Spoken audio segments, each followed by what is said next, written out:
isang killer na pinagawa at pinabago ang mukha upang makapagtago. Ito ang istorya na ating mapakikinggan sa oras na ito. Ngunit bago ang lahat, ay welcome po muna pala sa aking YouTube channel, ang Kajessa TV channel, mga istorya ng mga totoong pag-iimbestiga. Huwag pong kalimutang pindutin ang subscribe button at ang notification bell upang ma-notify kayo sa aking mga susunod na upload. Ang ating istorya ay tungkol sa isang killer na nagawang ipabago ang mukha upang maitago ang pagkakakilanlan sa mga otoridad. Kilalanin natin ang bida sa ating istorya. Itago natin ang 28 anyos na binata sa pangalang Jiro na nagmula sa bansang Japan. Madami mga detalye ang naglalarawan sa istorya na ating ikukwento. Mula sa Japan ay umpisahan natin ang ating kwento sa bansang Inglaterra. Sa isang bayan sa bansang Inglaterra na kilala sa mga nakatayong simbahan na dati ding napinsala noong panahon ng ikalawang digmaan. Isang magandang lugar na maraming ibinibigay na oportunidad sa mga taong naninirahan dito. Isa sa mga naninirahan dito ay itago natin sa pangalang Zebi na pinanganak taong 1984. Si Zebi ay lumaking masayahin. Meron siyang dalawang kapatid na babae. Nakapag-aral si Zebi sa middle school at hindi nagtagal ay nakapasok sa isang universidad upang mag-aral ng kolehiyo. Dito ay nag-aral siya ng kursong biology. Matalino si Zebi kung kaya mataas ang kanyang mga marka. Dahil dito ay nakapagtapos siya at nakuha ang unang pwesto. Nagtapos siyang top student sa kanilang universidad. Dahil sa kanyang kakayahan at natapos, ay kilalang popular si Zebi, lalo na sa kanyang mga kaibigan. Siya ay matalino, mabait at talentado. Siya rin ay matagumpay. Ngunit meron pa din siyang mga bagay na gustong gawin. Mga bagong pagkakataon na gustong tahakin bago tapusin ang kanyang master's degree. May nabuo ng plano si Zebi. Siya ay nagdesisyon na ubusin ang kanyang isang buong taon sa pagiging abala at makapag-travel kasabay nito. Naisip niya na kailangan niya pa ng mga dagdag na kaalaman. Pumirma siya sa isang teaching school at lumipad patungo sa bansang Japan. Pumasok siya sa isang kilalang pribadong eskwelahan sa bansang Japan na nagtuturo ng salitang Ingles. Kumukuha sila ng mga tao sa iba't ibang parte ng mundo na magtuturo ng salitang Ingles. Isa si Zebi sa maswerteng nakuha na magturo dito. Matapos na matanggap ay nai-assign siya sa isa sa mga syudad sa bansa. Nakaramdam siya ng excitement at kaayusan sa pagtira niya dito. Marami ang pwedeng gawin sa lugar. Maraming pwedeng puntahan, pasyalan, o kainan. Madaming templo, shopping mall, at masasarap na mga inumin. Halos lahat ay nandito na. Natagpuan niya ang kanyang sarili sa isang malaki at magandang syudad na maraming oportunidad. Masayang masaya dito si Zebi. Hindi nagtagal ay lumipat siya sa isa pang syudad malapit dito. Mas mura ang renta dito. Kasama niya sa paglipat ang dalawa pang guro na nagtatrabaho sa ibang eskwelahan. Sa madaling panahon, ang tatlo ay naging malapit na magkakaibigan. Madaling lumipas sa mga araw ni Zebi sa lugar. Kahit pa nga masaya siya sa kanyang kalagayan sa lugar, ay naiisip pa din niya ang kanyang naiwang pamilya. Meron siyang mapagmahal na pamilya, madaming mga kaibigan, at meron siyang nobyo. Kahit na magkalayo ay hindi nawawala ng panahon si Zebi na kontakin ng pamilya. Araw-araw silang nag-uusap sa pamamagitan ng telepono at ng social media. 6 na buwan ang lumipas ng pagtatrabaho ni Zebi sa lugar ay nagkaroon siya ng hindi inaasahang pangyayari. Matapos ang kanyang trabaho ay nagtungo si Zebi sa isang istasyon upang kunin ang kanyang bisikleta. Habang tinatanggal ang lock ng kanyang bisikleta ay narinig niya ang tinig ng isang lalaki na nakikipag-usap sa kanya.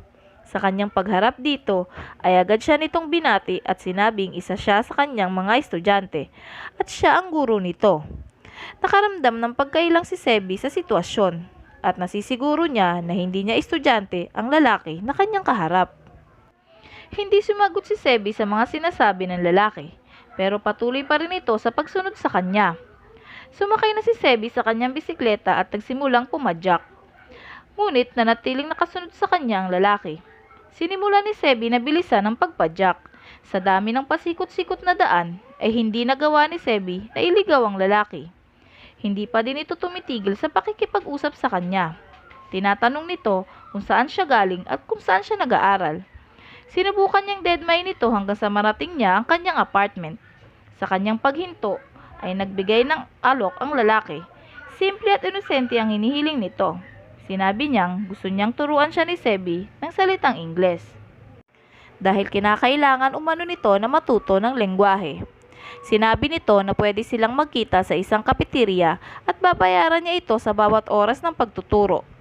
Tinanggihan ito ni Sebi at sinabing puno na ang kanyang schedule, kaya wala na siyang oras upang maturuan ito. Ikinalungkot ni Jiro ang pagtanggi ni Sebi, ngunit tinanggap naman niya ang pagtangging ito. Bago pumasok ay humingi muli ng pabor ang lalaki. Humihingi siya ng isang basong tubig kay Sebi. Nauhaw umano siya matapos ang pagsunod na ginawa sa babae. Naisip ni Sebi na maaari niyang papasukin sa apartment ng lalaki upang makita ito ng kanyang mga kasama. Pagpasok sa apartment ay pinakilala niya ito sa mga kasama at agad na binigyan ng isang basong tubig. Habang umiinom ay inalok ulit ni Jiro si Sebi na turuan siya ng Ingles at babayaran siya ng may kalakihang halaga kada oras.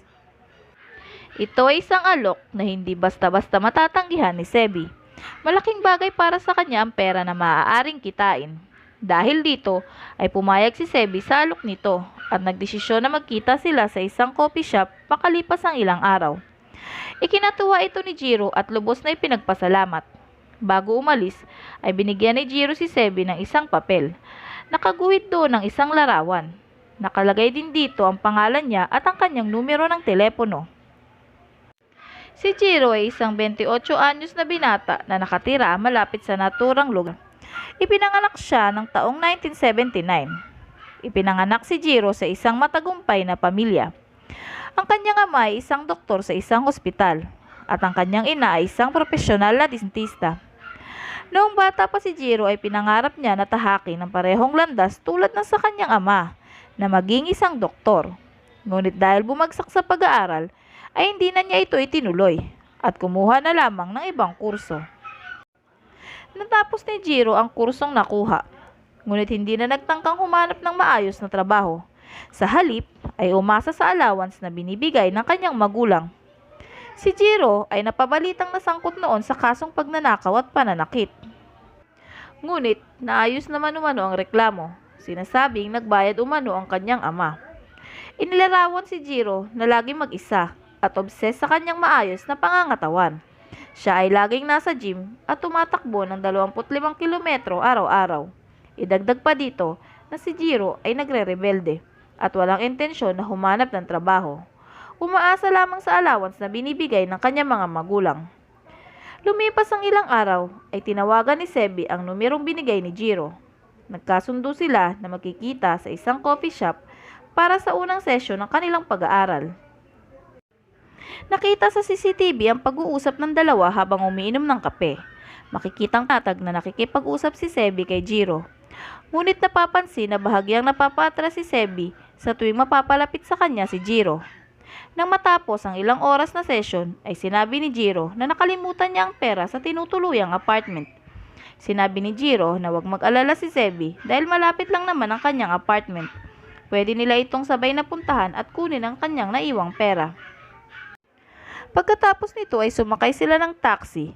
Magkasama nilang tinungo ang apartment ni Jiro. Mula dito ay hindi na nakita pa si Sebi ng hapong iyon at hindi rin ito umano pumasok sa kanyang trabaho. Hindi rin nakauwi si Sebi sa tinutuluyang apartment. Napag-alaman din ng mga kasama ni Sebi sa apartment na hindi ito nakapasok sa kanyang trabaho. Itinawag nila sa mga otoridad ang pagkawala ni Sebi. Lumipas ang mga araw na walang balita. Nakarating na din sa pamilya ni Sebi ang balita. Labis na pinag-alala ng pamilya at mga kaibigan ni Sebi ang kanyang pagkawala. Nagsimulang tanungin ng otoridad ang mga kasama ni Sebi sa apartment. Dito ay sinabi nila ang naging pagkikita ni Sebi at ni Jiro sa isang coffee shop upang mag-aral ng Ingles. Dahil sa impormasyong ito, pinuntahan agad ng mga pulis ang apartment na tinutuluyan ni Jiro. Sa pagkatok ng 2 pulis sa kwartong tinutuluyan ay walang nakuhang sagot ang mga ito. Dahil dito ay naisipan nilang dumaan sa balcony ng malapit na kwarto. At doon sila dumaan papasok. Walang ilaw sa loob, ngunit mapapansin na may tao sa loob. Makikita sa balcony ang isang bathtub. Dahil dito ay tumawag na sila ng backup ng mga pulis. Sa pag-aalalang nasa loob si Sebi at maaaring bihag umano ng hinihinalang sospek na si Jiro. Ilang sandali ang lumipas at dumating ang dagdag na kapulisan. At nakahanda na silang pasukin ang loob ng apartment. Dito biglang lumabas si Jiro mula sa harapang pinto. Sa pagkabigla ay mabilis na tumakbo si Jiro. Tinangka siyang habulin ng kapulisan ngunit mabilis na nakatakas ito. Mula dito ay naglaho na si Jiro. Sa pagpasok nila sa tinutuluyang apartment nito, ay nakita nila ang hubad na katawan ni Zebi. Inilibing siya sa bathtub na nilagay ni Jiro sa balkonahe. Ang katawan ay tinabunan ng buhangin at lupa. Tanging ang kanang kamay lamang ni Zebi ang nakalitaw. Siya ay nakatali at makikita ang mga gasgas sa kanyang katawan. Makikitang nagawang manlaban ni Zebi dahil sa makikitang ayos sa loob ng apartment. Makikita din ang itinanim na buto sa ibabaw ng lupa na nasa bathtub. Nakita din na inahit ni Jiro ang buhok ni Zebi sa kanyang ulo. Makikita sa loob ng apartment ang iba't ibang klase ng wig. Dahil dito ay dumami ang balita na maaaring pinatay ni Jiro si Zebi upang gawing wig ang buhok nito. Nang sumunod na araw ay kinalat ang mukha ni Jiro sa buong Japan. Bilang isang wanted, ang kanyang larawan ay nakakalat sa mga daanan at maging sa telebisyon. Ngunit sa kabila nito, si Jiro ay naglahong parang bula. Walang bakas kung saan maaaring matagpuan ang sospek. Lumipas ang mga linggo, buwan, at maging taon, ngunit walang naging balita tungkol kay Jiro. Dahil dito ay hindi mapakali ang pamilya ni Zebi. Mabigat sa loob nila ang pagkamatay ni Zebi na mas lalo pang pinabigat ng kaalamang ang pumatay dito ay malayang nakakagala. Lubos ang pagkagalit ng mga magulang ni Zebi. Nagtungo sila sa bansang Japan upang mamahagi ng kaalaman tungkol sa kanyang pinatay na anak. Nagawa din nilang humingi ng tulong sa mga mafia sa bansang Japan.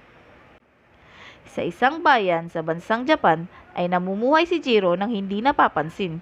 Dito ay nagtrabaho si Jiro sa isang internet cafe at sa isang construction sites at ang perang kinikita ay ginagamit pambayad sa pagpa-plastic surgery upang mabago ang muka at hindi basta makilala ng otoridad.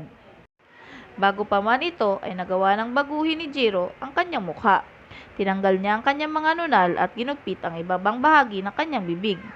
Pinabago niya rin ang kanyang ilong. Patuloy ang maigpit na paghahanap ng mga pulis kay Jiro. Meron ding reward na inalok ang otoridad sa makakapagsabi sa kinalalagyan ng suspect na si Jiro. Inilabas din ng otoridad ang report na maaaring nagpagawa ng mukha ang wanted na si Jiro at pinaalalahanan ng mga ito na kung sakaling makita ang kahawig na itsura ay pagbigay alam agad ito sa kanila. At nagbunga nga ang kanilang ginawa. Dahil ilang araw ang lumipas ay tumawag ang isang plastic surgeon na nagsabing maaaring si Jiro ang isa sa kanyang mga naoperahan. Pumayag umano si Jiro noon na kunan ng litrato ang kanyang mukha bago ang plastic surgery at pagkatapos ng plastic surgery. Nakumpirma ng pulis ang impormasyon at inilabas ang litrato ng bagong mukha ni Jiro. Agad itong kumalat sa balita. Dahil dito ay nagpasya si Jiro na tumakas, sakay ng isang bangka. Ngunit bago makasakay ng bangka ay nawala na ang swerte ni Jiro. Dahil isa sa mga trabahador ay nakilala ang kanyang mukha at agad na inireport sa otoridad. Mula dito ay nadakip nila si Jiro. Sa wakas at natapos din ang tagu-taguan. Kinasuhan siya ng rape at murder. 8 buwan ang lumipas bago ang paglilitis. Inabangan ng mga tao ang magiging hatol sa kaso. Inaasahan ng madami na hatulan siya ng kamatayan. Sa paglilitis ay inamin ni Jiro ang ginawa. Sinabi niyang tinali niya at ginahasa si Zebi. Pinatay niya ito dahil sa takot na maaaring marinig ng mga kapitbahay ang sigaw nito. Si Jiro ay nahatulan ng habang buhay na pagkakabilanggo. Ipinilit ng pamilya ng biktimang si Zebi ang hatol na kamatayan. Ngunit sinabi ng korte na wala namang naging ibang kaso si Jiro bukod dito. Sumulat si Jiro ng isang libro ng pag-amin niya ng pagpatay sa dalagang si Zebi at ng kanyang pinagdaanan habang siya ay nagtatago. Inilabas ang libro at ibinenta. Inalok ni Jiro ang lahat ng kikitain ng libro ay ibibigay sa pamilya ni Zebi. Daang libong kopya ng libro ang naibenta sa buong mundo. Ngunit hindi tinanggap ng pamilya ni Zebi ang alok. Wala nang makapagpapabalik pa ng buhay ng kanilang anak. Si Zebi ay minamahal, matalino, matagumpay, at hindi mapapalitan kahit kailan. Ini-enjoy lamang niya ang karanasan sa ibang lugar. Ngunit ang kanyang kabaitan ay nagawang samantalahin ng isang estrangerong walang puso. Naway nakapulutan ninyo ng aral at impormasyon ng ating istorya. Hanggang dito na lamang.